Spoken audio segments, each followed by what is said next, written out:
આ પાણા પડ્યા ભાઈ, પાણા પડ્યા, ભગાડો ભગાડો.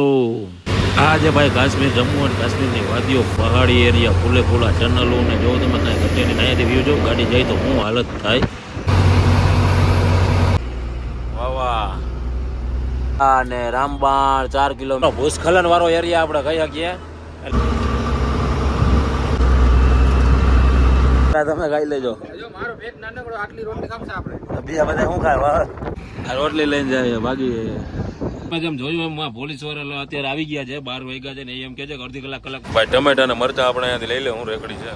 તો ગુડ મોર્નિંગ ભાઈ, જય દ્વારકાધીશ, જય મા મોગલ અને જય શ્રી રામ, જય શ્રી કૃષ્ણ બધાને. તો ગઈકાલે કહ્યું છે કે આપણે અહીંયાથી ટૂંકમાં જમી કરી રોટલા ખાઈ અને નીકળ્યા હતા. તો આપણે ક્યાંય નીકળ્યા નહોતા, નીકળ્યા આપણે અહીંયાથી રોટલા ખાતા ને એ જ જગ્યાએ છે. હું તમને અત્યારે ગૂગલ મેપ બતાવું. અહીંયાથી જમ્મુ આપણે હજી 30 થી 40 કિલોમીટરનું અંતર છે. જો જે અહીંયા જમ્મુ છે, અહીંયાથી 30 કિલોમીટર થાય ને અહીંયા આપણે ઊભા છીએ આ બીજા રસ્તેથી.